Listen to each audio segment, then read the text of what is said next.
नमस्कार, मी दिनकर शिंदे. आपण पाहताय डीएस न्यूज. तुमचं मत माझं मत मध्ये आपलं स्वागत. मित्रांनो, महत्वाचा मुद्दा मी घेऊन आलो, तो म्हणजे असा आहे की राज्यातल्या 48 जागेच्या लोकसभेच्या निवडणुका झालेल्या आहेत आणि 4 जूनला निकाल लागणार आहेत.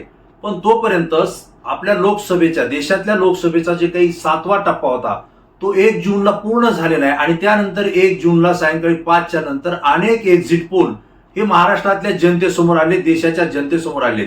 महाराष्ट्रामधल्या 48 जागेवरती नेमकं कोण बाजी मारणार आणि कोण हारणार याकडे संपूर्ण लक्ष लागलेलं असताना या एक्झिट पोलनं पूर्ण धुमाकूळ घातलाय. खरं जर पाहिलं तर एक्झिट पोलचे निकाल ऐकताना अनेक लोकांच्या चेहऱ्यावरचे भावही बदलले. कोणी संतप्त झालं तर कोणी आनंदी झालं. काहींना एक्झिट पोल मध्ये आपला नेता विजयी झाल्याचं ऐकल्यानंतर तो आजच आनंद साजरा करतोय, तर काहींना आपला नेता अडचणीत आलाय हे एक्झिट पोल मध्ये जरी समजलं तरी तो नर्वस होतोय, चिडताना आपल्याला पाहायला मिळतोय. परंतु डीएस न्यूजच्या माध्यमातून ज्यावेळेस आपण राज्यभर सर्व्हे करतोय, आपल्या प्रतिनिधींच्या माध्यमातून मतदारांशी आपण चर्चा करतोय, राजकीय विश्लेषकांची चर्चा करतोय, पत्रकारांशी चर्चा करतोय, जो आपल्याला एक्झिट पोल मिळतोय हा एक्झिट पोल, आज जे एक्झिट पोल आलेले आहेत यापेक्षा काही एक्झिट पोल हे आपले वेगळे सुद्धा आपल्याला मिळालेले आहेत. आणि म्हणून जनतेचा जो एक्झिट पोल आहे तो खरा महत्वाचा आहे. कारण या ठिकाणी कॅबिन मध्ये बसायचं, एसी रूम मध्ये बसून फोन लावायचे आणि फोन लावल्यानंतर विचारायचं आणि मग त्यानुसार काही मतदारांच्या प्रतिक्रिया घेऊन एक्झिट पोल द्यायचा. हे जितकं सोपं आहे त्याही पेक्षा कितीतरी पटीनं कठीण पातळीचं जे काम आहे, जे जमीन स्तरावर जाऊन मतदारांशी चर्चा करून त्या ठिकाणच्या लोकांच्या अडीअडचणी समजून घेऊन त्यातून एक अर्थ काढणं आणि त्यानंतर एक्झिट पोल देणं हे गरजेचं आहे. लोकांच्या भावना आजच्या स्थितीमध्ये जर पाहिलं तर भारतीय जनता पार्टी आणि पंतप्रधान नरेंद्र मोदी यांच्या कार्यप्रणालीच्या अत्यंत विरोधात आहेत. महागाई वाढलेली आहे, बेरोजगारी वाढलेली आहे, शेतीमालाला भाव नाहीये. अशा परिस्थितीमध्ये समाजामध्ये तेढ निर्माण केला जातोय, धर्मामध्ये तेढ निर्माण केला जातोय. हा संपूर्ण रोष भारतीय जनता पार्टी आणि या ठिकाणी पंतप्रधान नरेंद्र मोदी यांच्या विरोधात महाराष्ट्रामध्ये व्यक्त होताना दिसतोय.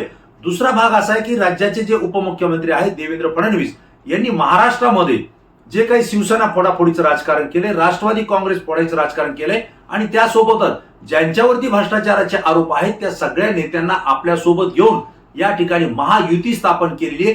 त्यांच्याही विरोधात आपल्याला या ठिकाणी भारतीय जनता पार्टी आणि देवेंद्र फडणवीस यांच्या विरोधात प्रचंड रोष महाराष्ट्रामध्ये पाहायला मिळतोय. दुसरा जर भाग आपण पाहतोय, मनोज जरांगे पाटील यांचा मराठा आरक्षणाचा जो लढा उभा राहिलेला आहे यामुळे कोट्यवधी मराठा समाज हा जरांगे पाटलांच्या पाठीशी उभा राहिलेला आहे आणि त्यांनी थेटपणे आपली प्रतिक्रिया भारतीय जनता पार्टी, देवेंद्र फडणवीस आणि ज्या नेत्यांनी त्यांच्या आरक्षणाला विरोध केलाय त्यांच्या विरोधात थेटपणे दिलेली आहे. त्याचाही इफेक्ट या ठिकाणी पाहायला मिळतोय. मुस्लिम समाजाच्या विरोधात भारतीय जनता पार्टीनं आणि देशाचे पंतप्रधान नरेंद्र मोदी यांनी जाहीर सभेमधून वक्तव्य केल्यामुळे तो मुस्लिम समाज हा पूर्ण महाविकास आघाडीकडे सुद्धा आपल्याला झुकताना पाहायला मिळतोय. त्यासोबतच धनगर समाजाच्या आरक्षणाचा जो प्रश्न आहे, देवेंद्र फडणवीस यांनी स्पष्टपणे सांगितलं होतं की पहिल्याच कॅबिनेटमध्ये, मी जर मुख्यमंत्री झालो तर पहिल्याच कॅबिनेटमध्ये धनगर समाजाच्या आरक्षणाचा मुद्दा मी मार्गी लावेल. परंतु त्यांनी 5 वर्षही मुख्यमंत्रीपद त्या ठिकाणी भोगलेलं आहे. त्याच्यानंतर 2.5 वर्ष त्यांची सत्ता नव्हती, परंतु आताही ते सत्तेत आलेले आणि न्यायालयानं धनगर समाजाच्या आरक्षणाचा मुद्दा आता बाजूला ठेवलेला आहे. अशा परिस्थितीमध्ये हा जो काही रोष आहे हा वेगळा आणि महागाईमुळं किंवा शेतीमालाला भाव मिळत नाही, बेरोजगारीमुळे हा जो एक रोष आहे, ह्या दोन्हींचा रोष भारतीय जनता पार्टी परिणामी महायुतीच्या विरोधात आहे. त्यानंतर पक्ष फोडाफोडीचं जे राजकारण झाले आणि भ्रष्टाचारी नेत्यांना सोबत घेतलंय, हाही रोष महायुतीच्या विरोधात आहे. अशा पद्धतीनं जो एक्झिट पोल आपण घेतोय त्यानंतर एक गोष्ट लक्षात येते की भारतीय जनता पार्टीनं महाराष्ट्रामध्ये 45+ घोषणा केलेली आहे, 45+ नारा दिलेला आहे.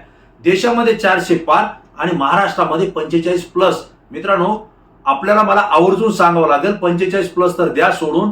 भारतीय जनता पार्टी, त्यासोबत एकनाथराव शिंदेची शिवसेना आणि अजित पवार यांची राष्ट्रवादी, त्यानंतर Republican party of India Ramdas Athawale गट आणि मित्रपक्ष या सगळ्यांच्या मिळून राज ठाकरेंच्या पाठिंबा आणि अशोक चव्हाण यांचा पाठिंबा असताना सुद्धा महाराष्ट्रामध्ये 48 पैकी फक्त 18 ते 20 जागा महायुतीच्या निवडून येतील. हे मी आपल्याला या ठिकाणी आवर्जून ठामपणे सांगतोय. 18 ते 20 जागेवरती महायुती त्या ठिकाणी थांबणार आहे. म्हणजे ज्या गेल्या पंचवार्षिक मध्ये 2014 आणि 2019च्या निवडणुकीमध्ये 41-42 जागा युतीला मिळाल्या होत्या, त्यापेक्षा निम्म्याही पेक्षा कमी जागा या महायुतीला आणि भारतीय जनता पार्टीला या ठिकाणी मिळतोय. आणि त्यामुळे एक्झिट काही नाही, भारतीय जनता पार्टीचा 45+ नारा हा फेल गेलेला आहे आणि महाराष्ट्रामध्ये चक्क उद्धव ठाकरे हे या ठिकाणी हिरो नंबर 1 ठरतायत हे आपल्या लक्षात घेतलं पाहिजे. राष्ट्रवादी काँग्रेस शरद पवार यांच्या सुद्धा गटाला या ठिकाणी जागा चांगल्या मिळत आहेत आणि काँग्रेसला सुद्धा जागा चांगल्या मिळताना आपल्याला पाहायला मिळत आहे. जर काँग्रेस असेल, राष्ट्रवादी काँग्रेस शरद पवार गट असेल, उद्धव ठाकरेंची शिवसेना असेल, यांच्या जर जागा आपण काढल्या तर ह्या जवळपास 25 ते 28 जागेपर्यंत हा आकडा जातोय या एक्झिट पोलनुसार. परंतु जनतेशी चर्चा केल्यानंतर आणि त्या मतदारसंघातली नाराजी आणि स्थानिक मुद्दे जर आपण विचार करून पाहिले तर जवळपास महाविकास आघाडी ही 30 जागापर्यंत जाईल असा अंदाज या ठिकाणी राजकीय विश्लेषक व्यक्त करतायत. मला आपल्याला सांगितलं पाहिजे, जो 26 ते 28 जागा जर महाविकास आघाडीची येत असेल तर एक सांगलीची जागा ही अपक्ष येते आणि ती सुद्धा काँग्रेसच्याच पार्ट्यात जाईल, महाविकास आघाडीच्याच बाजूने झुकेल असं सुद्धा बोललं जात आहे. म्हणजेच एकंदरीत जर परिस्थिती पाहिली तर महाराष्ट्रामध्ये महायुती ही महाविकास आघाडीपेक्षा खूप मागं पडलेली आहे. सगळे सत्ता केंद्र आहेत, पंतप्रधान पद आहे, मुख्यमंत्री आहेत, 2 उपमुख्यमंत्री आहेत, जवळपास 190 आमदार आहेत, देशाचे कॅबिनेट मंत्री असतील, राज्याचे कॅबिनेट मंत्री असतील, हेही सोबत आहेत, ईडी सोबत आहे, सीबीआय सोबत आहे, अँटी करप्शन ब्युरो सोबत आहे. या सगळ्या सत्ता केंद्र जर सोबत असतील तरी सुद्धा महाविकास आघाडी, ज्यामध्ये शिवसेना, राष्ट्रवादी काँग्रेस फुटलेली आहे आणि काँग्रेस सुद्धा फुटलेली आहे, अशा स्थितीमध्ये महायुती ही महाविकास आघाडीपेक्षा मागे राहते आणि महाविकास आघाडी ही उद्धव ठाकरे, शरद पवार आणि नाना पटोले यांच्या नेतृत्वाखाली महाराष्ट्रामध्ये आगेकूच करेल हे या ठिकाणी आपल्याला मी अंदाज दर्शवतोय. मित्रांनो, या निवडणुकीमध्ये मातबर नेते पडतील, मातबर आणि सामान्य नेते हे खासदार झालेले आपल्याला पाहायला मिळणार आहेत. यामध्ये मातबर नेत्यांमध्ये ज्यांचा आपण विचार करतो ते भारतीय जनता पार्टीचे मंत्री असलेले, कॅबिनेट मंत्री असलेले सुधीर मुनगंटीवार यांचा पराभव होतोय हा एक्झिट पोलचा अंदाज या ठिकाणी सांगतोय. सुधीर मुनगंटीवार हे त्या ठिकाणी पराभूत होतील असा त्या ठिकाणी संकेत मिळतोय. देशामध्ये जे प्रसिद्ध ऍडव्होकेट होते, ऍडव्होकेट उज्ज्वल निकम जे पहिल्यांदा निवडणूक लढतायत, त्यांचा सुद्धा पराभव होण्याचे संकेत या ठिकाणी आपल्याला मिळत आहेत. त्यानंतर साताऱ्यामधून उदयनराजे भोसले यांचाही त्या ठिकाणी पराभव होतोय, हेही आपल्याला या ठिकाणी आवर्जून आपल्याला सांगावं लागेल. मित्रांनो, यामध्ये जे मातबर आपण ज्यांना नेते म्हटले गेलो, सुजय विखे पाटील जे अहमदनगरमध्ये लढतायत ते सुद्धा पिछाडीवर आहेत. निलेश लंके हे पुढे जाताना आपल्याला पाहायला मिळतील. अमरावतीमध्ये नवनीत राणा ज्यांनी उद्धव ठाकरे आणि शिवसेनेवर टीका केली होती, बच्चू कडूशी पंगा घेतला होता, त्या नवनीत राणा पराभवाच्या छायेमध्ये आहेत हे मला आपल्याला या ठिकाणी आवर्जून सांगायचं आहे. मित्रांनो, महाराष्ट्रामध्ये ज्या काही निवडणुकी झालेल्या आहेत या जागांपैकी काही जागेचे निकाल ज्या एक्झिट पोल मधून आपल्याला मिळत आहेत, अंदाज मिळतोय, तो मी आपल्याला या ठिकाणी सांगतोय. तोही आपण पहा आणि त्याच्यावरती आपली प्रतिक्रिया आपल्याला या व्हिडिओच्या खाली शेवटला द्यायची आहे, आवर्जून पहा. यामध्ये मला आपल्याला आवर्जून सांगायचं की ज्या महायुतीमध्ये जागा ज्या लढल्या गेलेल्या आहेत त्यामध्ये भारतीय जनता पार्टीला जवळपास 15 ते 18 जागा मिळतील असा या ठिकाणी अंदाज येतोय. शिवसेना एकनाथ शिंदे गट यांच्या गटाला जवळपास 4 जागा मिळण्याचे संकेत या ठिकाणी मिळतात, जवळपास 3 ते 4 जागा मिळतील आणि राष्ट्रवादी काँग्रेस अजित पवार गट यांना तर 0 जागा मिळतील असा अंदाज आपल्याला या ठिकाणी मिळतोय. दुसरीकडे जर महाविकास आघाडी पाहिली तर उद्धव ठाकरे यांच्या शिवसेनेला जवळपास 14 ते 16 जागा मिळण्याचे संकेत या ठिकाणी मिळत आहेत. त्यासोबतच राष्ट्रवादी काँग्रेस यांना 6 ते 8 जागा या मिळतील. यापूर्वी मी डीएस न्यूजच्या माध्यमातून आपल्याला सांगितलं होतं 6 ते 8 जागा, जवळपास 8 जागा ही शरद पवार यांच्या राष्ट्रवादीला मिळतील आणि त्यासोबत काँग्रेसला जवळपास 5 ते 7 जागा या ठिकाणी मिळतील. जर असा एकंदरीत अंदाज जर आपण घेतला तर तो 28 ते 29 जागा महाविकास आघाडीकडे जाताना पाहायला मिळतात आणि महायुतीकडे जवळपास 20 जागेच्या आतमध्ये या ठिकाणी जागा येतील किंवा 20 येतील असाही अंदाज आपल्याला पाहायला मिळतोय. यामध्ये मला आवर्जून काही मतदारसंघ आपल्याला सांगायचे, ज्यामध्ये अमरावतीमध्ये भारतीय जनता पार्टीच्या नवनीत राणा या पिछाडीवर राहतील आणि शिवसेना उद्धव ठाकरे गटाचे बळवंत वानखेडे हे त्या ठिकाणी आघाडीवर राहतील, हे आपल्याला या ठिकाणी समजून घ्यावं लागेल. अहमदनगरमधून भारतीय जनता पार्टीचे सुजय विखे हे पिछाडीवर राहतील तर राष्ट्रवादीचे निलेश लंके शरद पवार गटाचे उमेदवार आहेत हे आघाडीवर राहतील असे संकेत आहेत.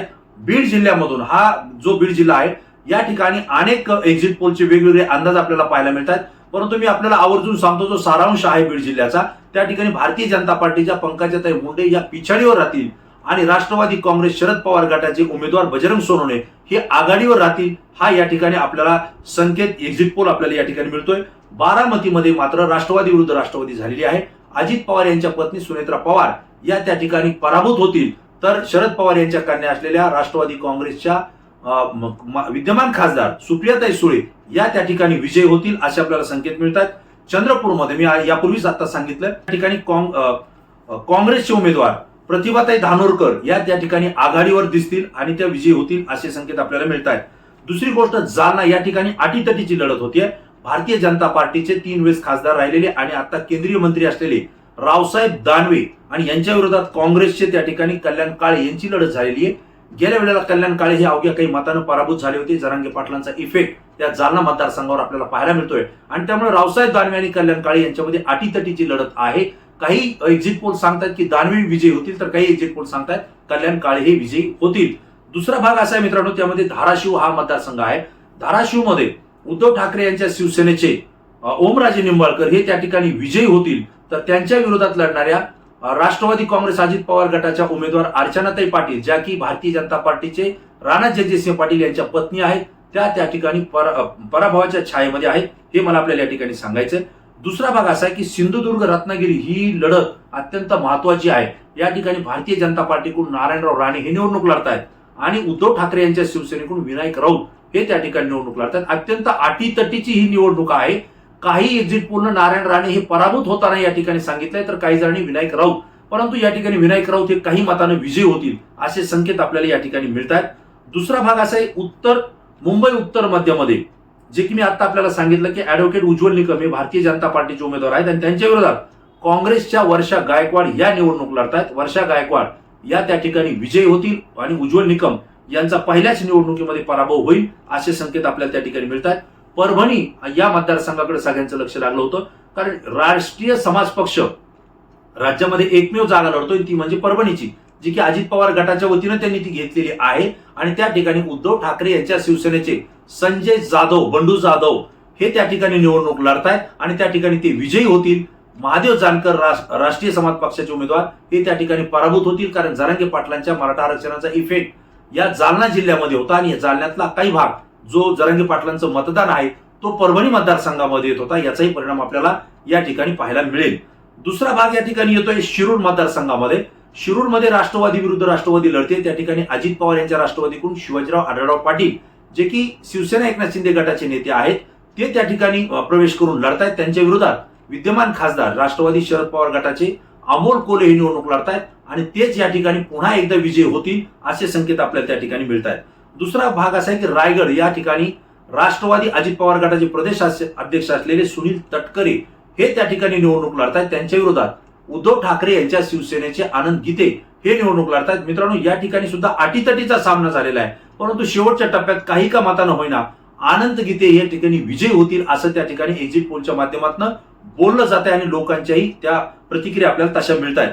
कोल्हापूर मतदारसंघाकडेही लक्ष लागलं होतं, कारण या ठिकाणी छत्रपती शाहू महाराज हे काँग्रेसकडून त्या ठिकाणी महाविकास आघाडीचे उमेदवार म्हणून निवडणूक लढतायत आणि त्यांच्या विरोधात भारतीय जनता पार्टीचे संजय मंडलिक हे त्या ठिकाणी निवडणूक लढतायत. या ठिकाणी छत्रपती शाहू महाराज यांचा दणदणीत विजय होईल असं या ठिकाणी एक्झिट पोल आणि मतदारातून आपल्याला माहिती मिळते.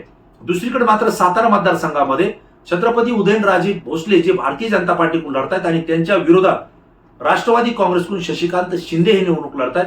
या ठिकाणी शशिकांत शिंदे हे विजयी होतील आणि उदयनराजे पराभूत होतील असाच एक्झिट पोल आपल्याला या ठिकाणी मिळतोय. जनतेचा कौल या ठिकाणी अंदाज आपल्याला मिळतोय. दुसरा भाग पुण्यामध्ये.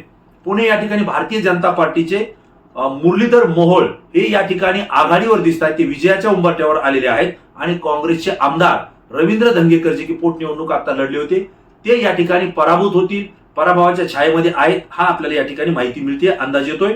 दुसरं, माढ्याच्या निवडणुकीकडे सगळ्यांचं लक्ष होतं, कारण माढ्यामध्ये भारतीय जनता पार्टीकडून या ठिकाणी रणजितसिंह नाईक निंबाळकर हे निवडणूक लढलेले आहेत आणि त्यांच्या विरोधात ऐनवेळी शरद पवार यांच्या राष्ट्रवादी काँग्रेसनं धैर्यशील मोहिते यांना त्या ठिकाणी राष्ट्रवादीकडून उमेदवारी दिलेली आहे. आपल्याला माहिती आहे महादेव जानकर यांना या ठिकाणी शरद पवार लढा म्हणून म्हटले होते, परंतु ते भारतीय जनता पार्टी सोबत गेले आणि परिणामी या ठिकाणी धैर्यशील मोहिते हे त्या ठिकाणी बाजी मारतील आणि ते विजय होतील असा या ठिकाणी आपल्याला अंदाज मिळतोय. त्यानंतर नांदेडमध्ये अशोकराव चव्हाण जे की मुख्यमंत्री होते काँग्रेसचे आणि ते आता भारतीय जनता पार्टीमध्ये जाऊन राज्यसभेवर गेले. या ठिकाणी ही प्रतिष्ठेची निवडणूक आहे त्यांच्यासाठी, परंतु नांदेडमध्ये भारतीय जनता पार्टीकडून प्रताप चिखलीकर यांना पुन्हा उमेदवारी देण्यात आलेली आहे, परंतु त्यांच्या विरोधात ऐनवेळी काँग्रेसनं वसंतराव चव्हाण यांना उमेदवारी दिली आहे. आणि मित्रांनो, नांदेडमध्ये वसंतराव चव्हाण हे बाजी मारतील, प्रतापराव चिखलीकर हे पराभूत होतील असा अंदाज आपल्याला त्या ठिकाणी मिळतोय. ठाणे मतदारसंघाकडे सुद्धा लक्ष लागलं होतं. ठाणे मतदारसंघामध्ये शिवसेना विरुद्ध शिवसेना अशी निवडणूक झालेली आहे. या ठिकाणी शिवसेना एकनाथ शिंदे गटाकडून नरेश मस्के हे निवडणूक लढले होते. त्यांना भारतीय जनता पार्टीनं प्रखर असा विरोध सुद्धा केला होता, आपल्याला माहिती आहे. आणि त्यांच्या विरोधात उद्धव ठाकरे यांच्या शिवसेनेकडून राजन विचारे हे एकनिष्ठ आणि कट्टर शिवसैनिक त्या ठिकाणी उमेदवार दिलेले आहेत. आणि या ठिकाणी राजन विचारे यांचाच विजय होईल, नरेश मस्के पराभूत होतील असा एक्झिट पोल जनतेच्या मतातून आपल्याला मिळतोय. दुसरा भाग याच्यामध्ये येतोय नागपूर मतदारसंघ. नागपूरमध्ये केंद्रीय मंत्री नितीन गडकरी हे भारतीय जनता पार्टीकडून उमेदवार होते आणि त्यांच्या विरोधात काँग्रेसकडून विकास ठाकरे हे त्या ठिकाणी उमेदवार होते. नितीन गडकरी यांचं काम आणि त्या ठिकाणचं मतदार यांचा कौल घेतल्यानंतर तेच या ठिकाणी विजय होतील. विकास ठाकरे काँग्रेसचे पराभूत होतील असा अंदाज आहे. त्यानंतर सोलापूर मतदारसंघामध्ये भारतीय जनता पार्टीचे राम सातपुते हे त्या ठिकाणी निवडणूक लढतायत आणि काँग्रेसकडून प्रणिती शिंदे ज्या विद्यमान आमदार आहेत त्या ठिकाणी निवडणूक लढतायत. मला आपल्याला सांगावं लागेल वंचित बहुजन आघाडीने या ठिकाणी उमेदवार दिलेला नाहीये. सुशील कुमार शिंदे जे की महाराष्ट्राचे मुख्यमंत्री आहेत, मुख्यमंत्री होते, त्यांच्या कन्या प्रणिती शिंदे आहेत, त्या ठिकाणी आघाडीवर आहेत, त्या विजयी होतील. राम सातपुते यांचा पराभव होईल अशी आपल्याला माहिती मिळते.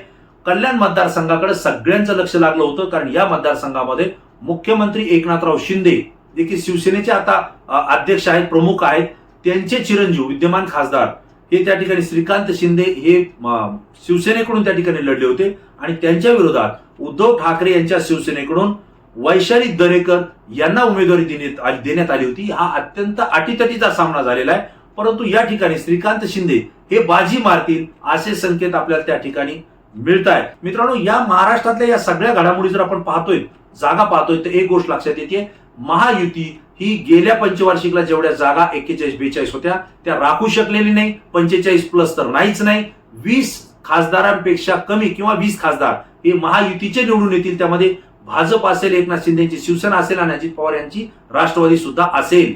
परंतु महाविकास आघाडी या ठिकाणी 27 ते 28 जवळपास 30 जागा सुद्धा म्हटलं तर काही वावगं ठरणार नाही, परंतु 28 जागेच्या आत महाविकास आघाडी या ठिकाणी जागा घेते आणि उद्धव ठाकरे यांच्या शिवसेनेच्या महाविकास आघाडीमध्ये जास्तीच्या जागा राहतील. आणि म्हणून मतदारामध्ये आपण ज्यावेळेस एक्झिट पोलची चर्चा करतोय, सामान्यामध्ये चर्चा करतोय, त्यावेळेस एकच वाक्य ऐकायला मिळत आहे, एक्झिट फिक्झिट काही नाही, महाराष्ट्रामध्ये भारतीय जनता पार्टी ही जाते. 45+ नारा भारतीय जनता पार्टीचा फेल गेलेला आहे आणि उद्धव ठाकरे हे महाराष्ट्रामध्ये नंबर 1 राहतील, महाविकास आघाडी पुढे राहील, हे संकेत आपल्याला या ठिकाणी मिळत आहेत. मित्रांनो, जो अंदाज, जो एक्झिट पोल जनतेमध्ये जाऊन मिळाला तो मी आपल्या समोर व्यक्त करणं, सांगणं मला गरजेचं वाटलं. ही माहिती मी आपल्याला दिलेली आहे. तुम्हाला या एक्झिट पोल बद्दल काय मत आहे, याच्यामध्ये कोणती बाब तुम्हाला खटकली आहे, कोणता आमदार खासदार निवडून येईल म्हणलं तो पडेल आणि जो पडेल म्हणलं तो निवडून येईल असं तुम्हाला वाटतं, तात्काळ प्रतिक्रिया व्हिडिओच्या खाली आपण आपली कॉमेंट्स द्या, कारण तुमची कॉमेंट्स अत्यंत महत्वाची आहे. कारण तुमच्या प्रतिक्रिया अत्यंत अभ्यासू असतात, संपूर्ण महाराष्ट्रातून असतात, म्हणून ते आमच्यासाठी महत्वाचे असतात. पुन्हा नवीन विषय, नवीन मुद्दा घेऊन आपल्या समोर येईल. तोपर्यंत धन्यवाद.